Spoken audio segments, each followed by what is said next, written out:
if we don't handle this locally amongst the big cities in Northwest Arkansas, my fear is the growth goes just extreme. It just goes way west, and we have major transportation issues, and we have people living way far away from quality of life amenities that now not everyone can enjoy them. I think that ultimately we don't provide the supply. What will happen is big outside groups will come in and they'll build whatever they want. And they might not build it in our city. They might build it just west of our city, but they'll build whatever they want and they'll build it at mass scale. And maybe it's not built in a way that really builds our culture and community long term.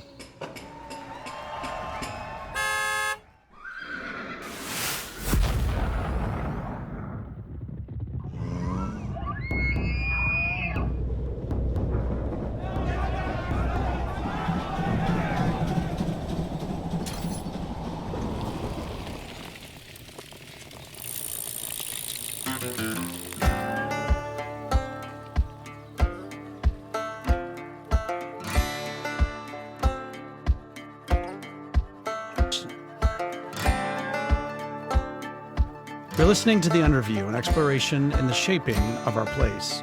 My name is Mike Rush, and as we continue our discussions about the state of Northwest Arkansas, the issue of the region's housing challenges has shown a strong cause and effect into so many other areas of our community. As more and more people continue to choose Northwest Arkansas as a destination for jobs, opportunity, recreation, education, and community, our housing challenges are only becoming more of an issue. And I'm afraid that it's working against our ultimate goals of how we grow well within our community.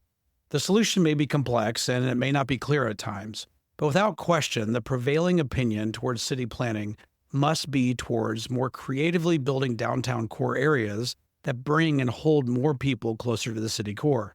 In other words, we must find ways to increase the density of people and housing without working against the culture of our communities.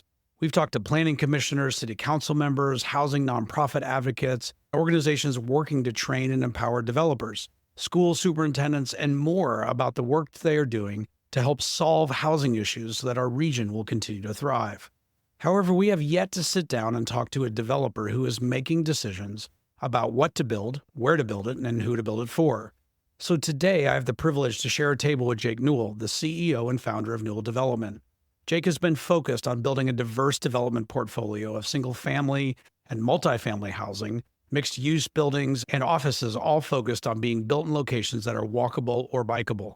To date, he's directed over $175 million into Northwest Arkansas. So there's real expertise that he carries with him as he speaks. I would also add that I've had the privilege of calling Jake a close friend for many years.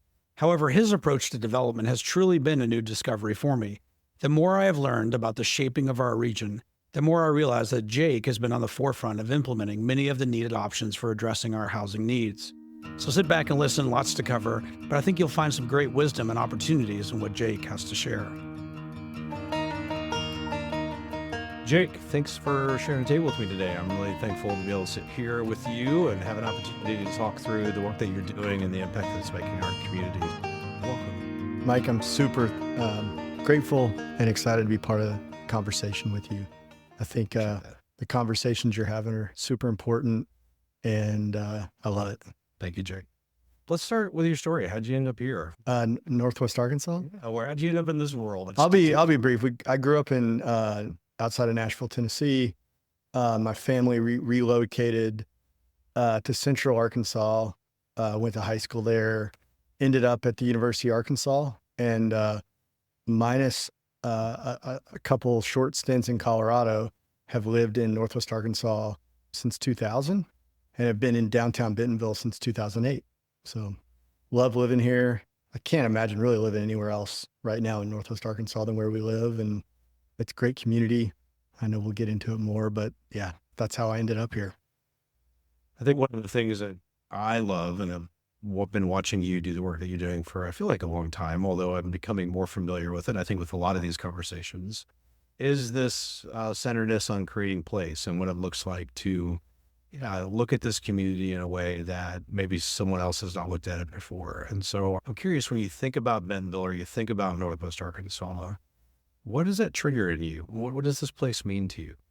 I could tell my story of my first job in the construction world was building single family homes, greenfield developments west of town, and a lot of learning. Hey, this is great, but I think there's a better way to do it. And just really came down for me. Like I was just became super passionate about places that are already within our city cores, downtowns that already have infrastructure, that already have quality of life elements. How can we get more housing in those places? And how can we do it in a way that is going to stand a longer test of time and give people a better quality of life? And then at the end of the day, it came down to, hey, how do we find those places? How do we curate something that we're proud of, that the neighborhood's going to be proud of, that our tenants are proud of, that our homeowners are proud of? And at the end of the day, we realize, hey, everybody wants to live like walking distance to a grocery store, quality of life amenities, restaurants, bars, schools, jobs. And not everybody, some people want to have that long driveway or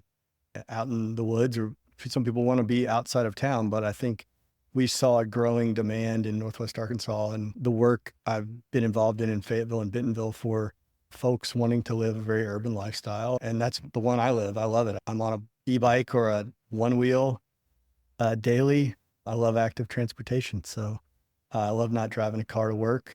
And even when it's 100 degrees in Arkansas, so it's a good time.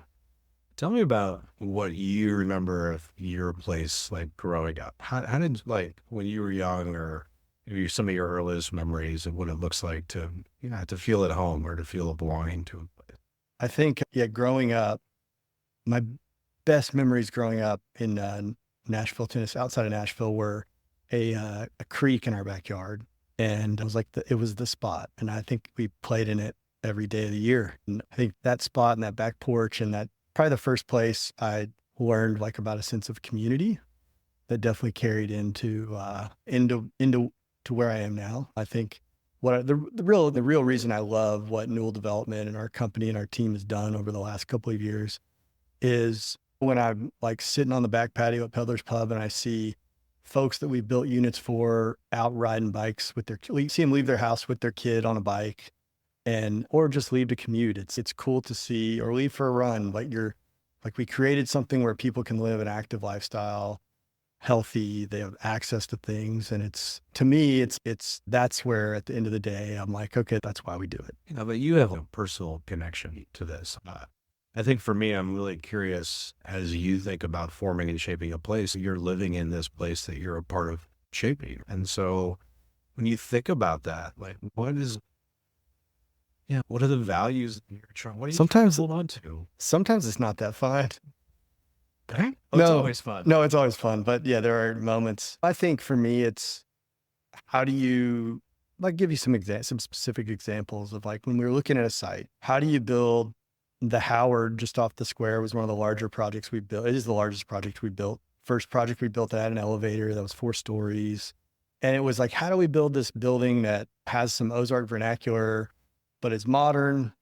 The form of the building is based off an old Ozark mill. But then it has some modern elements, but it still has a traditional roof. And like, how do we kind of place that it's on a slope coming off the square, and how we place that into the side of a hill where the building kind of steps down, and then as you move down Central, it turns into residential homes. So it's like, how do you build something that, though it has density, it really fits into the space and it's not awkward? Like, how do you create these moments where you move from higher density to lower density?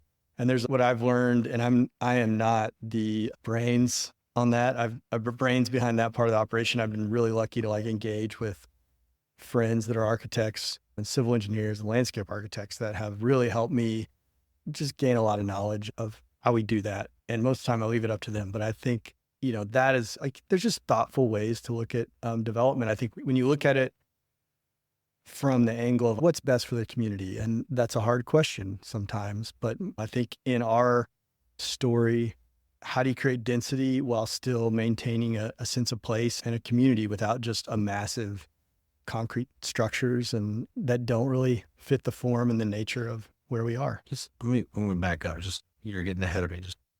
What I mean by that is I want to understand, like, when you move through our communities, right, you're looking at things differently than probably most people. You see what could be, right? You see what is, and you're looking at, hey, as this place continues to grow, there are opportunities to continue to improve this community and the way we move through cities, the way we inhabit cities, the way we build community. As you think through moving through these cities in Northwest Arkansas, how do you view that? Like from a communal aspect, if the idea is to build place, right? What do you see that maybe I don't see what are you paying attention to that I may not see as I move through these cities? I think about utilities. I go right to the fun stuff. And I think, how can we have a lot of outdated codes all over Northwest Arkansas, and we don't have enough land that's zoned for multifamily or higher density. I think we've created a structure where we basically have people building apartments and people building houses on a quarter acre. And ultimately, a lot of the work we did in downtown Bentonville, due to code changes over the years, is not possible to redo. I think people want communities where front porches and parking's in the back, and front porches engage the street and engage the neighbors. And I think people want to be somewhere where they can have community. And I think you see the places people want to live in all of our communities, they have a lot of similarities. They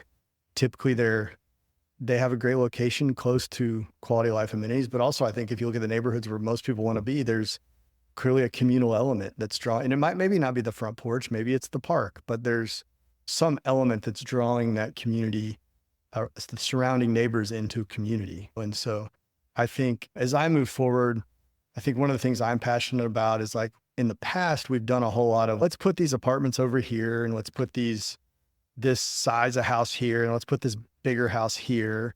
And what I'm I'd say most proud of, from like 2012, we were one of the earlier people developing downtown, to 2020, we built 120 units on Southwest B. Is a mixture of everything from a studio apartment to a $1.5 million home, and townhouses, all in a 4-block.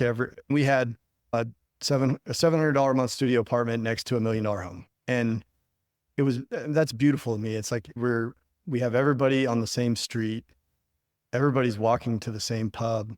Everybody's walking down the street to the neighborhood market. And I think, like, that to me is the beauty of, when I look around Northwest Arkansas development opportunities, that's what I hope to see more of. And I think we're seeing that. We're really lucky to be seeing that in downtown Bentonville. It's amazing. It's happening in Rogers. It's happening in Fayetteville. But I think as we grow and I look more outside the downtowns, that's where I want to see it, is, hey, we have this beautiful thing called the Greenway Trail. And I think it's like the best transportation mechanism we have. And we can talk more about that later. I have a lot of thoughts about that, but that's what gets me excited, is how do we find these places where we can continue to have a mixture of housing uses or housing types, and then also uses of real estate. We have had a crazy amount of demand for, like, small little 300 square foot office spaces and 300 square foot retail spaces and little maker type spaces for people with small businesses and, like, artists and stuff. So I think there's just a huge demand for something that's unique and different that hasn't been done here. It's in bigger markets, but it's going to be exciting to see how this place evolves. Yeah. So let's talk about this neighborhood, for example, that you just described. So you've got a 300 square foot, maybe kind of studio apartment close to $1 million home, where people are, they're living together. We've lived in this paradigm for so long of what housing looks like. It's this American dream idea of a single family home. And we've been seeing that demand obviously fuel a lot of sprawl. And then we also see large, huge apartment complexes, right? And these are separated, and it's caused our communities to grow into ways and into areas that what you're telling me is we don't have to do that anymore. And I'm curious, from your perspective, like, the demand seems like it's there for those kinds of new ways of living and experiencing community. That's what you built your business off. Oh yeah, it is. It's there. I think my hope is that Northwest Arkansas as a whole, like all the cities, developers, builders, nonprofits, like, we can figure out how to, I think we're in the heart of looking at changes that need to be made, and hopefully we can make changes that allow for different property types and different zoning types and more creativity. I think there's a whole segment of the culture that's moving here due to the nature of this amazing corporation we have here called Walmart. I think the beauty of the types of people that are moving here too, they're not looking for that house on a half acre with a 3-car garage. They're looking for proximity to amenities. And we have a world-class art museum. We have an amazing trail system. We have this brand new corporate office. Ultimately, people want to be close to those things. And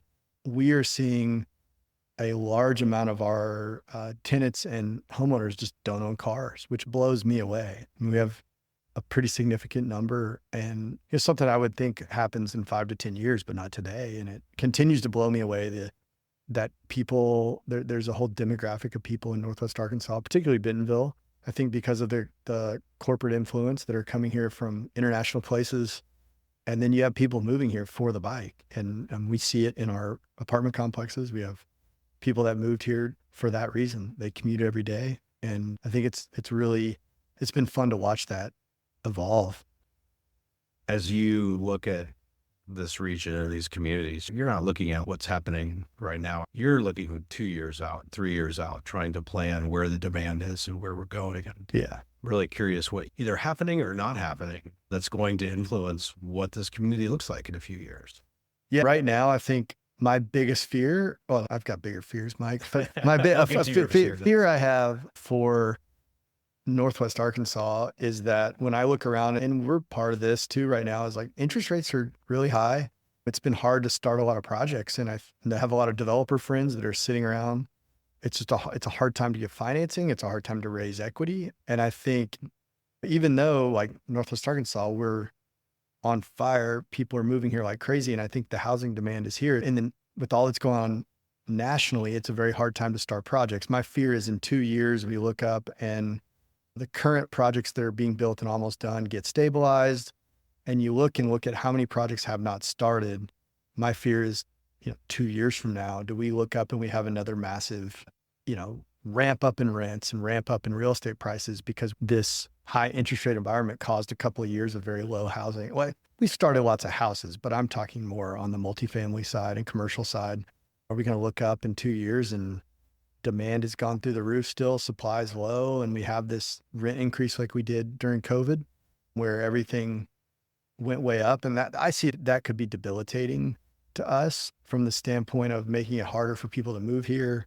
And it's just very hard on our workforce that's here. And our team, we're super focused right now on how do we continue to bring product to the market that meets people at different price points on the sales side and also different rental price points. And so trying to figure out how through just a market rate process, we can continue to bring units to the market that are affordable. So when you look out, it sounds like there's this concern that we're not going to be able to stay ahead.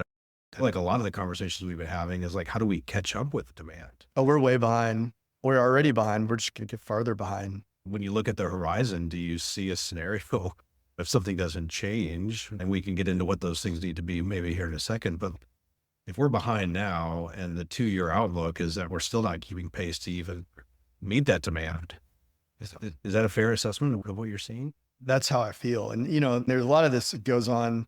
There's so many factors in Northwest Arkansas and we're having amazing growth. But I think my gut instinct in talking to that's what I do for a living is I'm a real estate person. So we just talk to people. So there's a lot of talking to lots of real estate professionals. And I really see a lot of people with projects on hold. And so that's my concern. I know our cities are working really hard to make some changes. The entitlement process, I think all the cities are looking at their long range plans to see where can they make it a more sure thing for investors and make the entitlement process, make the large scale development process smoother and quicker. But that stuff takes time and there's not everybody's on board with those changes. And I think it just takes, I'm watching it. I think all the cities are evolving, but it's going to take time. I think the biggest thing I'm starting to see, this will be my biggest complaining point as a developer. If you really want to get me talking negatively about development, utilities. And I think we're seeing positive change in that, where typically in all the cities in Northwest Arkansas, most of the cities have passed over the last decade, zoning codes that allow for more density, allows you to ultimately, like in infill area, the city wants you to fill up the whole lot with a building. And so the problem with that, though, is you have a lot of utility codes that don't actually match the current zoning codes. And so you have you buy a lot that you plan on using 100% of the lot for a building in a downtown area, but the electric department or one of the departments needs 20 feet off the front of it for utilities. And so I think I'm starting to see positive things where we're like catching up with getting our utilities out in the streets and in denser areas. And there's just a lot that has to change. You're changing however many years, 50, 60 years you're unwinding things that have been done a certain way for a long time. And I get it. It's not all in the cities. Some of it is just, hey, this is something that's going to take time. Even if the cities want it to change, there's just so many things that are taking time to unwind. And after 10 or 15 years of doing this, I'm starting to really see that some of those changes happen and things make more sense. I think what you're describing is this process called infill development. And I've heard you describe yourself as an infill developer. Maybe for those that are not familiar with what that looks like, can you explain what that is or how you view that? Yeah, an infill developer is someone, unlike someone who's going west of town. I'm talking Bentonville here, west of town, building a big subdivision or building a big commercial strip center or some kind of big development that's out in land that's never been developed. We are passionate and focused on locations that are within, for us, the downtown core of our work's been in Fayetteville and in Bentonville. And we are just super passionate about finding locations where there's already infrastructure, there's already water, there's already sewer, there's already electric, and we're close to ultimately quality of life. We want to be somewhere where someone can leave their, most likely walk, but at least bike, access grocery store, access work, access school, access parks, access trails, museums. And fortunately, we're in downtown Bentonville, and that checks all those boxes. And so that is, to me, infill development is, versus going out and creating infrastructure. We're tapping into existing infrastructure. Cost less, should take less time. It's less expensive for cities to maintain because you're building on infrastructure they're already maintaining. And so I think this is where I hope Northwest Arkansas as a whole, all the cities can jump on board, and let's get connected down the 49 corridor with the Greenway Trail and figure out how to connect in all those infill lots where there is infrastructure before we go create loops around the outside of our community with continuous sprawl. And enjoyed your conversation with Wes.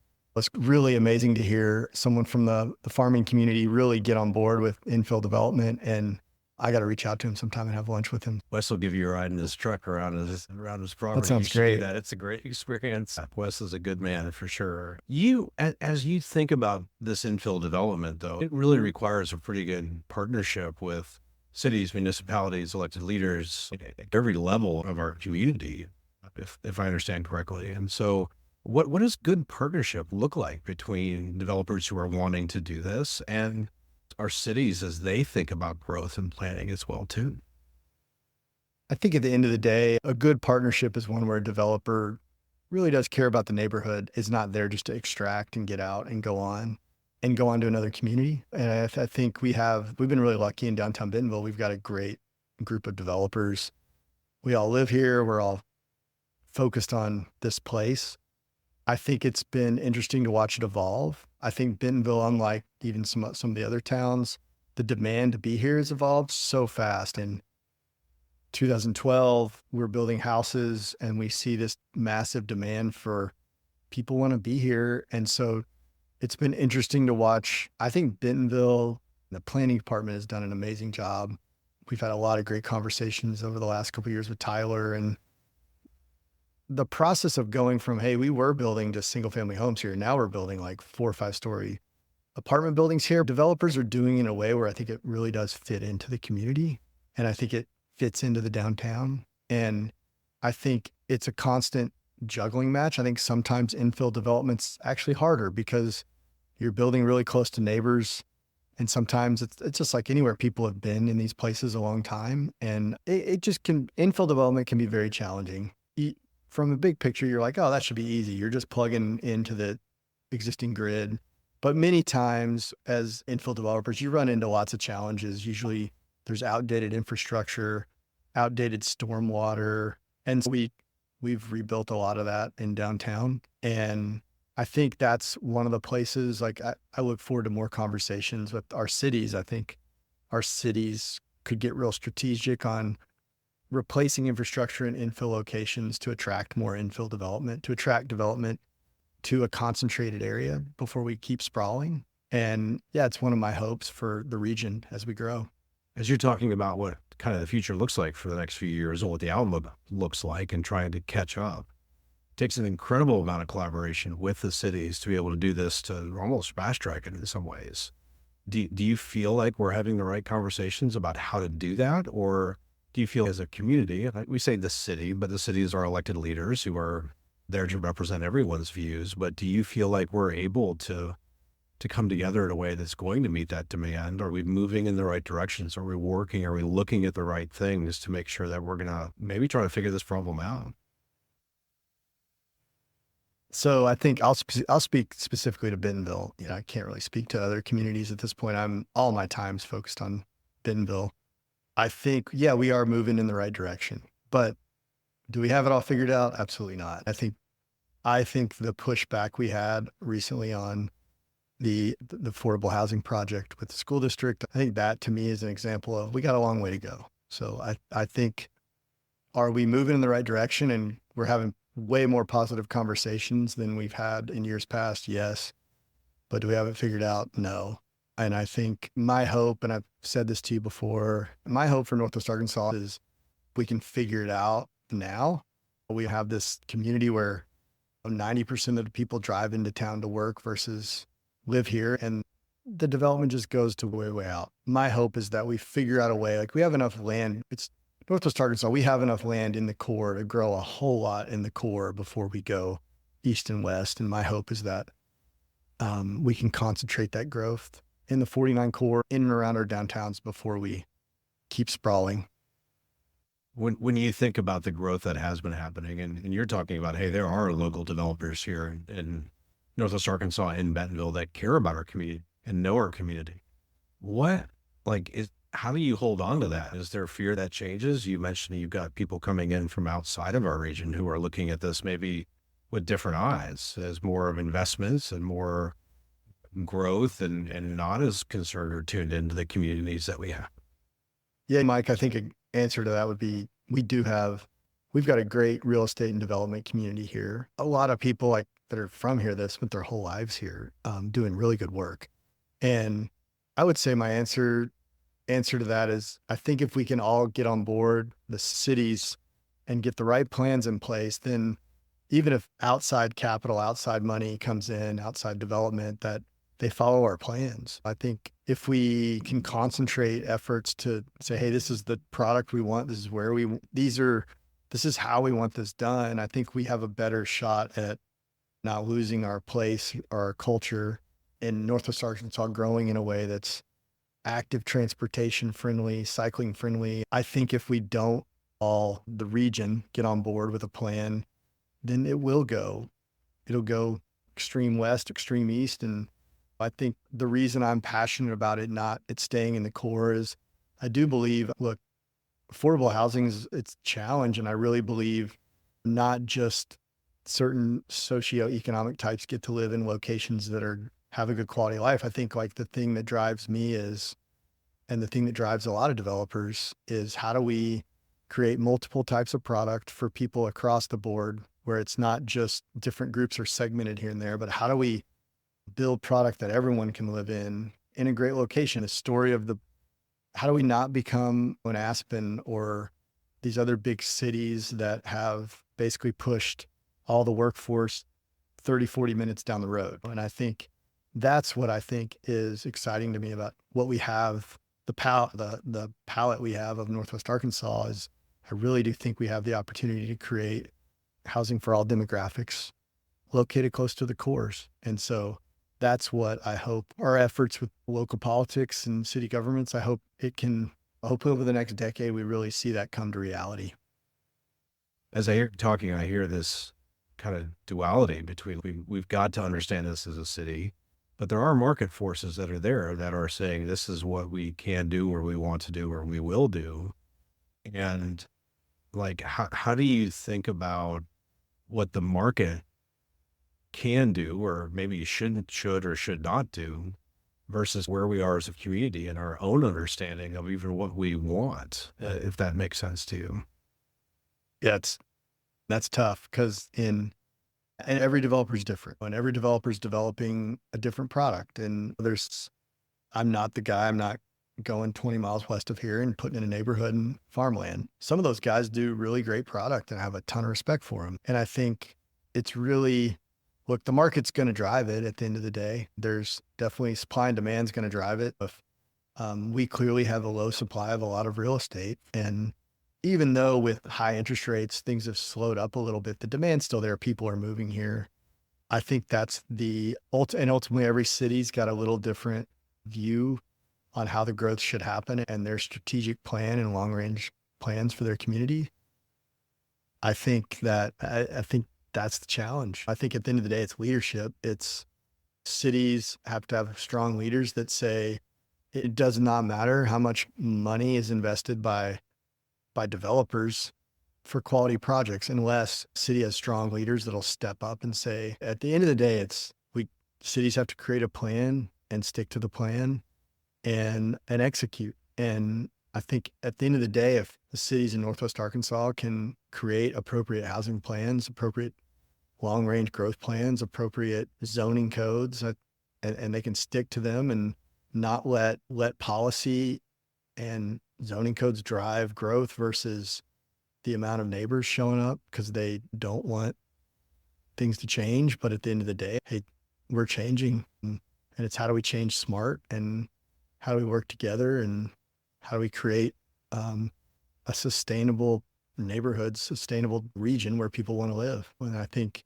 everyone's got to give a little, and that's tough. Yeah, it's that definitely. I mean, that you can sit and talk about that question for probably 2 or 3 days. But I think the more we execute on the plans that have been created, the more I think, and also an ease of, okay, look, city creates a plan for this region of town. This is how we want it developed. I think the more they can create ease for developers and time, speed, that's ultimately, I think that's what the development community needs, is just ease of the entitlement process and speed. And those things are difficult, I think, at the stage of growth we're in as a community, especially Bentonville. Doing this kind of infill development requires a whole lot of parties to be in agreement on where we're going. And so I'm curious your perspective as one who is making decisions about what gets built where in this built environment. What does that process look like to engage with the neighbors that live in these communities to really dream together for their community, what that should look like? Do you feel like you have an obligation to do that? Or is there even a process to do that really works its way towards alignment in how the city and how this region is going to grow? We've changed as a company on this. We've evolved over the years. We started building in Bentonville 2011, 12. It was super flat. I mean, we were rezoning everything we did because the city had, a strategic map of how they wanted things to develop, but it was still very, it was not fully laid out. And so we were going lot by lot, building single family homes, townhomes, unique like little cottages. And we were just going lot by lot, doing rezonings, doing all that. And like we would rezone almost every property we bought. Now Bentonville really has done a great job of, especially in areas in and around downtown. And I call that Tiger to Walton to Jay. In that area, it's been very thought out now. And so now we don't buy a property unless it's already got the zoning we need to develop. Before, I think when we were rezoning, we were knocking on lots of doors and talking to neighbors. Most of the development we were doing back then was low enough density that people were excited to see old homes get torn down that needed to get torn down. And we were not going vertical, but we've seen over the years, the more vertical you get, the tougher it is. And you're never going to make everybody happy. You try to make some happy. And I think at the end of the day, where we're going in the future with some of our projects is more of a hybrid. Like we've done several large apartment complexes that have a mixed use component where we're trying to build a apartment complex that feels more like a neighborhood with some commercial on the ground floor that gives people amenities, and it's mixed into an actual neighborhood. Um, Going forward, we're really trying to figure out how we build multiple types of housing in one space. So small apartment complexes with small commercial that could be office or retail, along with single family homes for sale at all different price points. And so we have some unique things we're working on in the future like that. I think we see the missing middle is, look, we really see it. The middle is missing. Like, you have houses on quarter acre lots and then apartment complexes. And there's definitely demand for something in the middle that you're going to recreate the wheel, because our zoning codes, like you said, we've got a ways to go.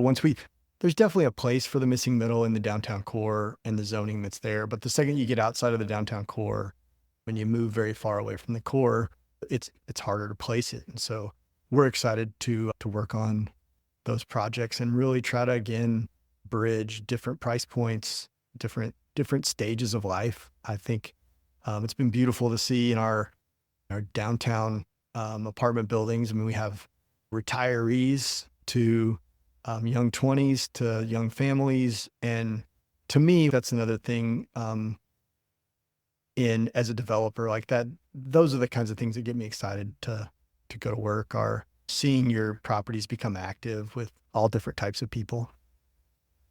And maybe the question that is top of mind for me is, with these market forces, you have to make money doing what you're doing, right? Yeah. So do you have what's the incentive to really work on the affordable housing, quote unquote, problem? At the end of the day, you want to meet the demand. Yeah. And I think too, like, what's affordable? There's always we're not doing necessarily like HUD affordable, or we're not doing tax credits, which I think I'm more of a niche and have a more boutique thought on it. And ultimately what I'm trying to do is go, hey, look, like, how do we, in a market rate form with money that we get a loan from banks and then private equity or LP investment, how do we invest those dollars in a way where we are able to get a return and bring markets that we're not 50% of AMI, but we're hitting the 60, 70, 80% of AMI on some of the things that we're bringing to the market. And how do we do that in a way we're not using nonprofit dollars, where it's all market rate. And so it's definitely harder to do on the apartment side. I feel like we're more likely to hit some of those in the single family house side with some projects we're working on, where we can do some really small affordable cottages next to $1 million home. And really mix in a lot of different types of housing where you have a whole spread. And just to clarify, when you talk about affordable housing, to me, I love all the affordable housing we've had some recent projects get approved. It's so exciting. Endeavor Foundation's doing such a great job, Jeff and his team. But I think the thing that I'm like really interested in and what I'm talking about here is ultimately, like, I really want to be a part of projects that we can have people of all socioeconomic types in, and there's all different types of people, and we're not segmenting affordable. Oh, that's an affordable project. Those people live there. And so that's ultimately that, I think that's what driving us to look at different product types. And then also there's a lot of challenges to financing big apartment projects right now. And so I think because of that, we're starting to look at more of a missing middle product that's a combination of townhomes, duplexes, single family homes, all clustered around each other in a community friendly fashion, and try to hit some price points that really are affordable. Jake, what makes that more possible? Because it sounds to me, if I'm listening correctly, it sounds like there is market driven solutions to create the diversity of housing that we need to accommodate everybody that may want to live here. And so if that is possible, number one, that is my question, is it possible? And if it is possible, what would prevent us, or what could be preventing us from doing that? Is that zoning configuration? Is that just maybe our own understanding of how this can work? Is it how do you think through that? I think honestly, more quicker entitlement processes with cities, clearly it definitely works. And I think cities saying, hey, if you will build this mixture of product, we will fast track you, which Bentonville's working on that. But I think at the end of the day, you're also battling, look, a lot of people have done it one way for a long time, and you're not going to get everyone to, most people have a system and a product, and it's the fair market. You're not going to change everybody. I think our hope is that as we see, there's other developers working on this. There's lots of developers in Northwest Arkansas that are thinking this way.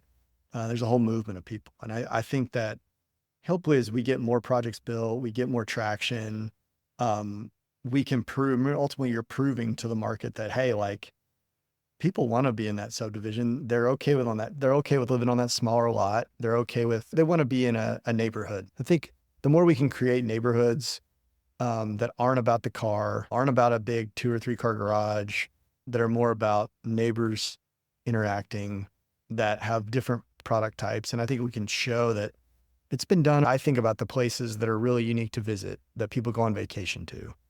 Most of them have those things. They might be really expensive places at times, but there's some really amazing developments, some really amazing neighborhoods all around the country that are the neighborhoods you want to go walk around in and you want to go spend your vacation in, and they have those things. They have a $5 million house next to a $350,000 home that's restricted to a local workforce.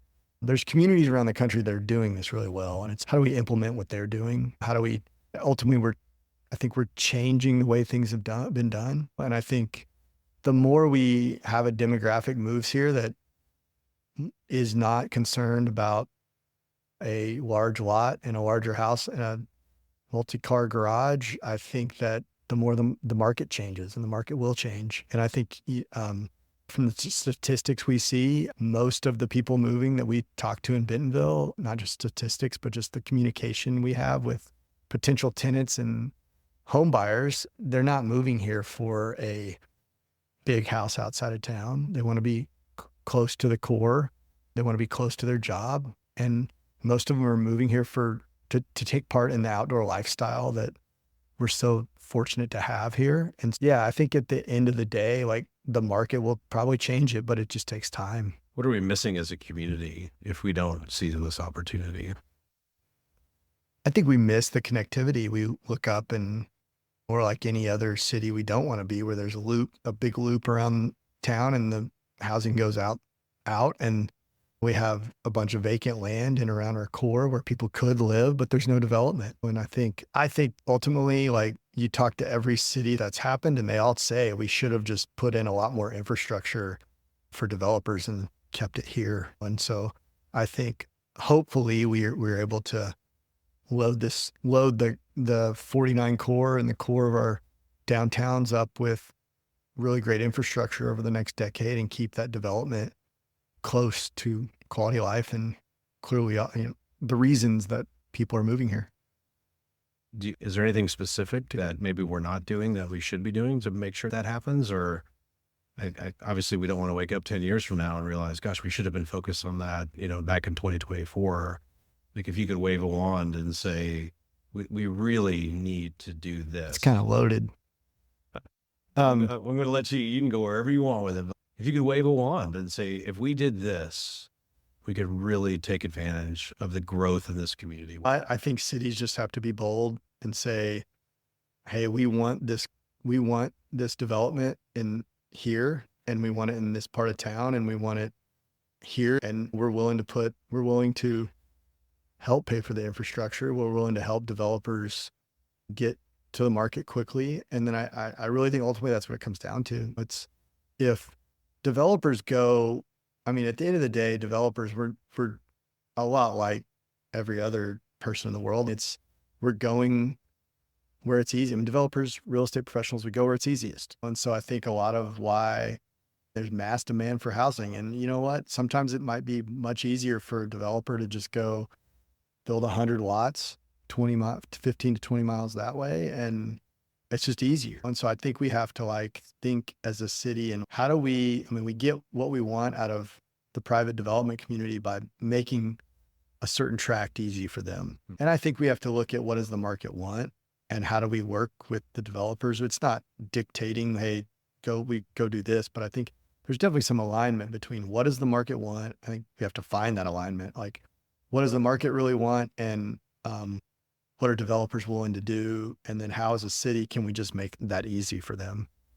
And just for clarity, and I don't have any like alternative agenda behind this question, but like when we say the city, we're talking about our elected officials for this. Is that correct? That's correct. Who represent obviously a constituency in our city who cares about this place. And Yeah. they use language, and I'm biased. We've had the privilege of knowing each other for a long time. And like the language that you're using as a developer, the language that people in this community have been using all through the conversations we have, it's very similar language. It doesn't feel like there's a disconnect. And I think for me, when we look at like, where does that willpower come from? It is about us as residents expressing to or giving priority to our elected officials to make decisions like you're describing that are going to put us in a place where we all collectively, it sounds like we want to be. Yeah, it's still really challenging. Why is it necessarily challenging, or are we doing this to ourselves? I think some ways we do it to ourselves. I still think there's a vocal minority that gets what they want more times than the majority. And I think I see it time and time again in our community in real estate. I think that we don't always as a city follow the plans, and we don't always follow the mission. If you really look at the plans, I was really lucky to be involved in right after I moved to Bentonville. I became super involved in the southeast and southwest downtown master plan. And ultimately that's why I chose to focus on southwest downtown Bentonville for a decade. And that plan really outlined, this is what we want in the southeast side of downtown and the southwest side of downtown. Yet I think I still saw for the next decade, developers fighting to get projects approved. It wasn't easy. And I think there's this constant pull and play trying to get projects completed. I think it comes down to the right thing right now is we need housing for people. We need all different types of housing. We're shy on housing in many ways, and for people all across the board at all price points. And so I think there's got to be a little more of a strong will. And I think we have still a divided, in Bentonville in particular, I'm sure I could say it on here. It's like we have a pretty divided, I think there's still some bipolarness with our leaders, and we are not all moving in the same direction. And I think hopefully we'll have leaders emerge, and there's some great leaders with our city. And I think can't say enough about so many of them, and I appreciate their service, but I think we're at a moment where we need a couple people to emerge and lead us and step up and move forward with what we all know is right. And I think it was really painful to watch the affordable housing discussions. I think a lot of that is education. And I think we are in a moment where we have a big opportunity to really shape a place, and hopefully it'll happen. It's definitely at a place where we've decided we're not going to work on projects in Bentonville that aren't, my team would probably say, don't say this,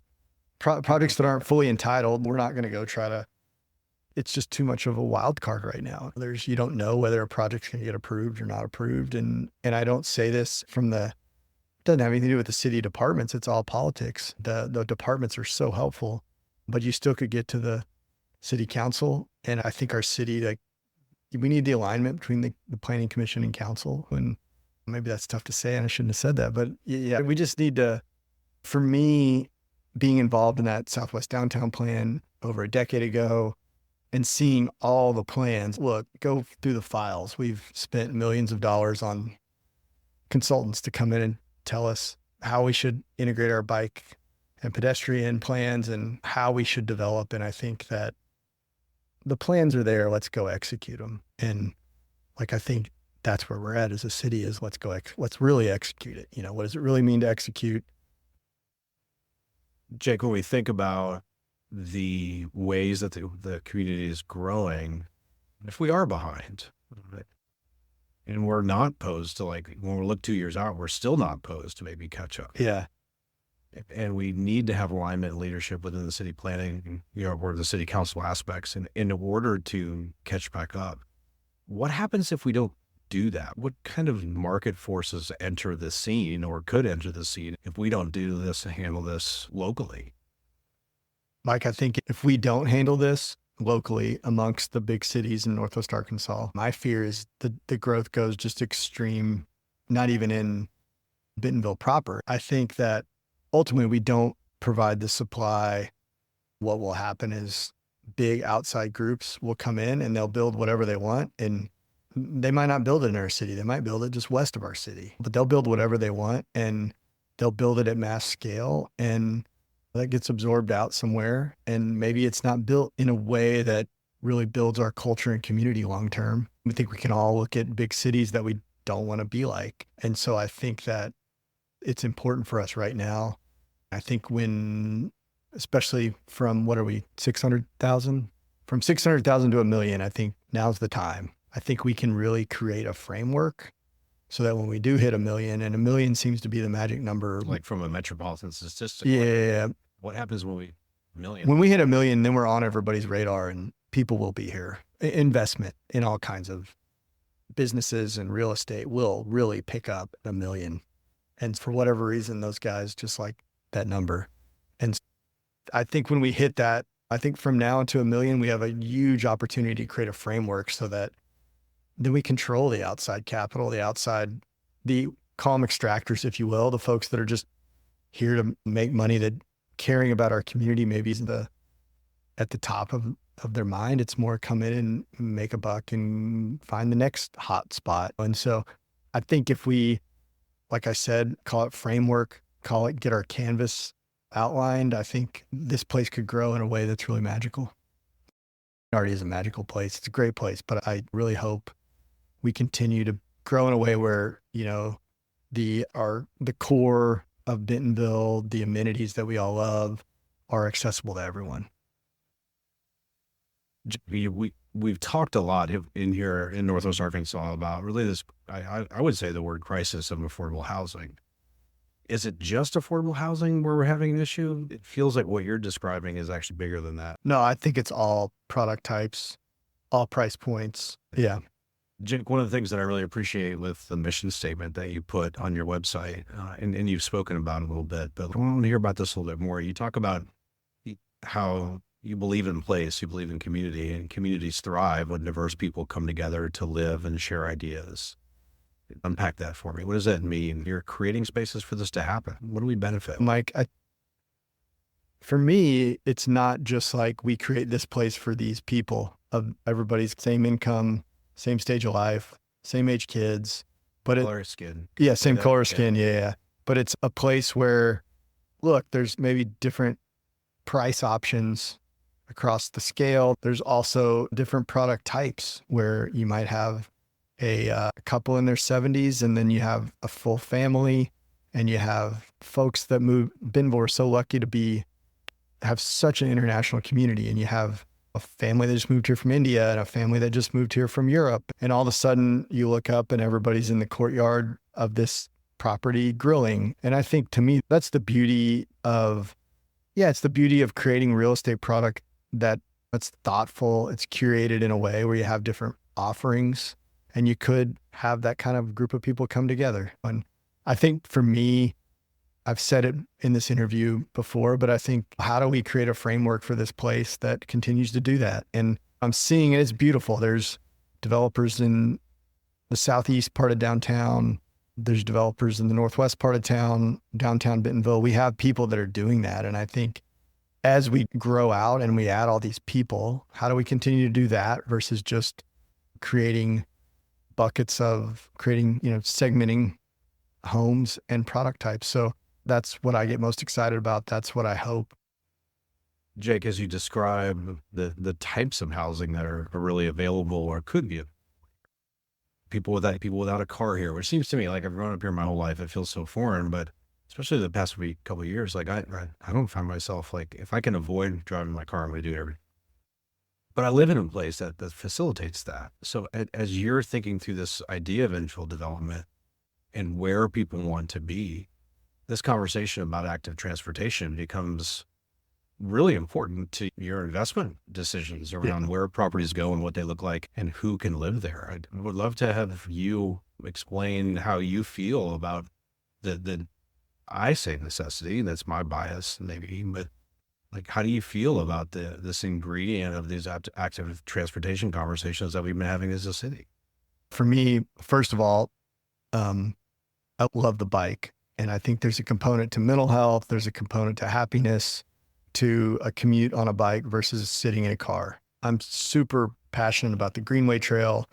We have multiple projects we're working on that either have close proximity or right on the Greenway Trail. I think that as I look at future projects, it's all about that. And it's all about places on the Greenway Trail. And I think as a region, we got to think about like, where are the places on the Greenway Trail? You clearly have north-south access to go places, but where are the places with decent east-west pedestrian or decent east-west bike lanes? And where can we really locate a large amount of people that can live that cycling-centric lifestyle on the Greenway? And I think the e-bike's proven that even in Arkansas, when it's 100 degrees, you can commute. And so at the end of the day, I think that, and really the people we talk to on a daily basis that are moving here, that's why they're here. They want that lifestyle. They want to leave their apartment or their home, go down the Greenway Trail on their mountain bike, connect to a trail, ride single track, come back to town, go to the hub, Peddler's Pub. That's the draw here.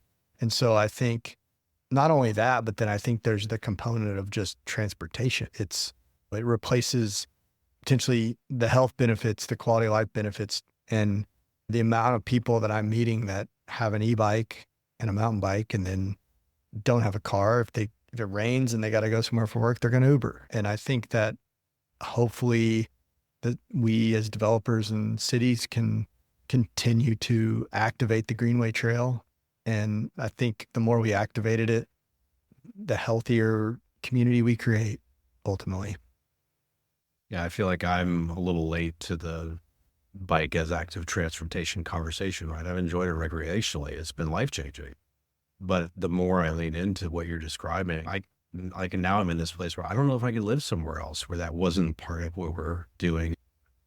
As I hear you talk, like you're connecting the dots, that it feels like sometimes our city has taken this approach, maybe not intentionally, not in a bad way, but like we're building and then we're going to think about active transportation. And if I understand you correctly, you're saying, no, the active transportation decisions that we're making in the city are going to drive development and investment. Oh yeah. Decisions by what you're doing.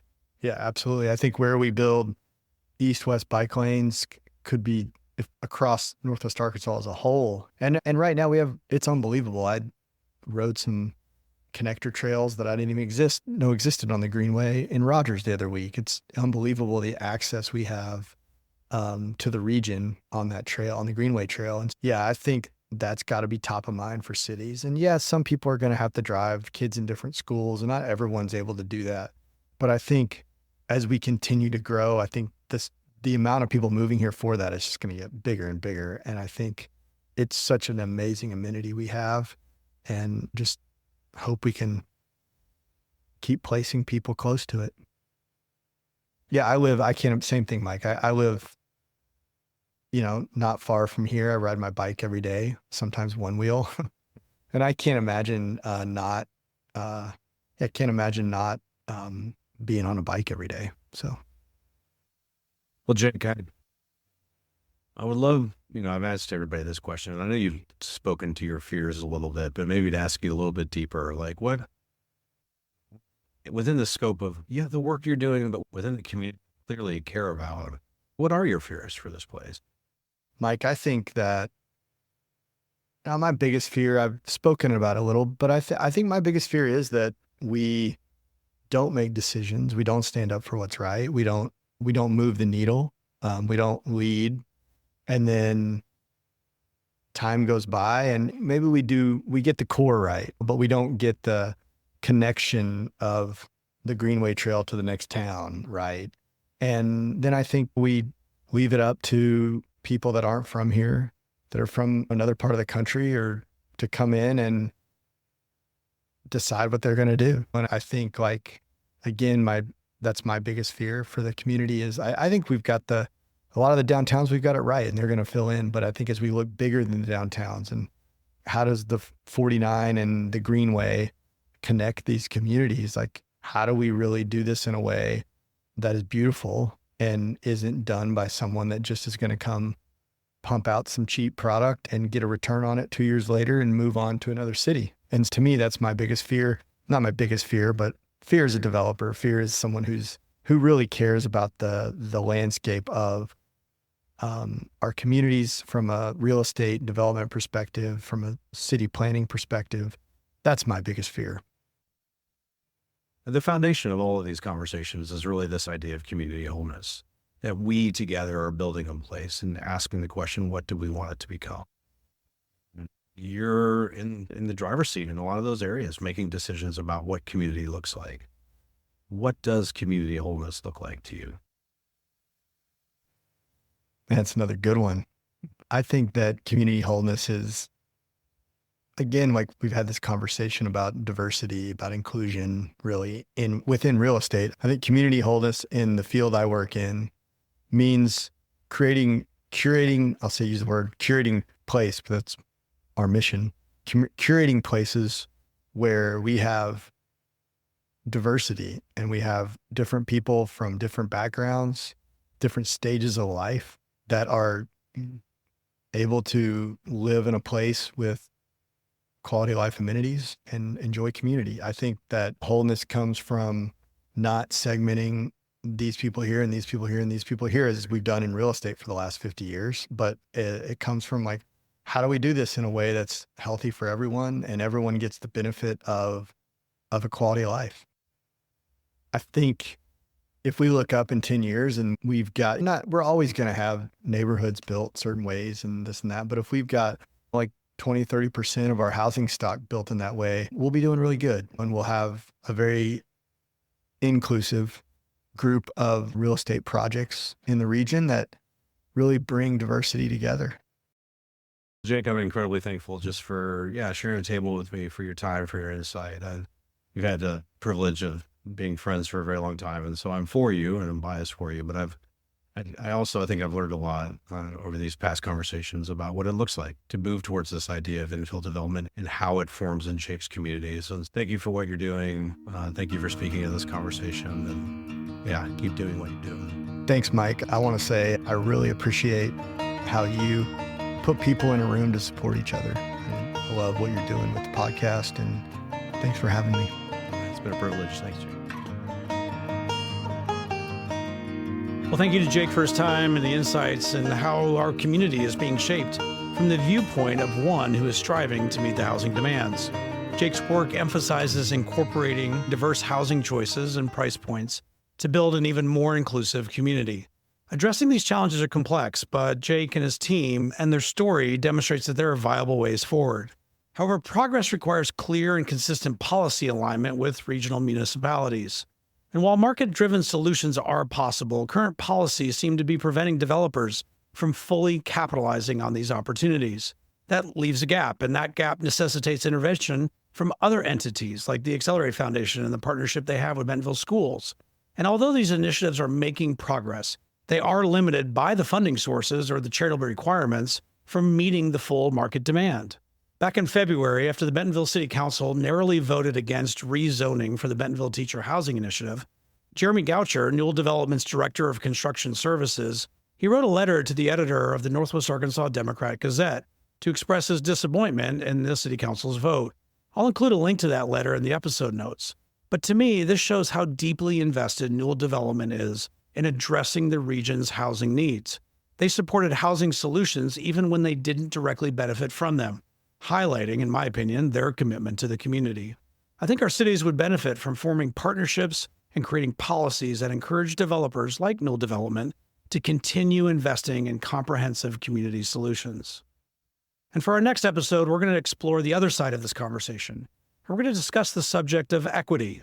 Equity referring to fairness and justice, which is different than equality, which means providing the same thing to everyone. The idea of equity recognizes that we do not all start from the same place, and that requires us to acknowledge and adjust for those imbalances.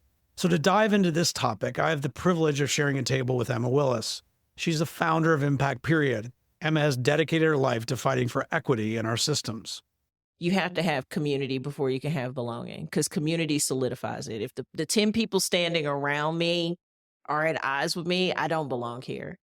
But if 3 out of the 10, hell, even 2, give me this sense of pride and community, I belong, because you are signaling to me that I got your back. I see you. I'm here with you. I hear everything that you're saying, and you may not be able to say it, but I'm definitely going to uplift your concerns and your issues. That is me finding belonging. I am here. Mike has my back. Now we can go out and do anything. I belong in the fabric of NWA. But the equity piece of that has to come in with me belonging here and knowing I have a voice. That's what's equitable. I look forward to sharing this conversation with you. Emma's got a whole lot of insight, and she's actively working on some really key initiatives here in Northwest Arkansas. And I put a route together for this episode to take you on a tour of some of the Newell development initiatives in Bentonville specifically. This route uses the city's active transportation routes via greenways and roads to go see some of these properties. Take your time and enjoy the journey. The route starts and ends at the Hub or Peddler's Pub. You're welcome, allowing you to experience the quality of life amenities that are taking shape in Bentonville. Pay close attention to the various housing options and configurations that you see along the way. This may also be a good time for me to both brag and disclose a little bit that my incredible wife, Corey, who runs her own successful design company, has contributed to the design and appeal of some of the Newell development projects. Again, I must admit that I'm a recent convert to understanding how this type of development can be done well to create and enhance the community and culture of a city. And so we'll end this episode with some great music, and I could choose no other artist than Ira Wolf. I would like to officially call her an adopted Arkansas singer-songwriter. I don't know if I have the authority to do that, but I'm going to do it, because she has played such a vital role in building community here in Northwest Arkansas.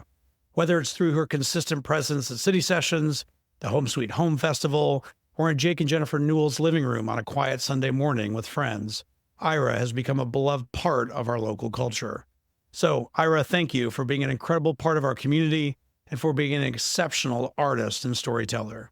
If you're on Spotify, you're going to roll right into her music. And if not, check the episode webpage for links to her work. And as always, I just want to say thank you for following along and be a part of this journey. You are an incredible part of the shaping of our place.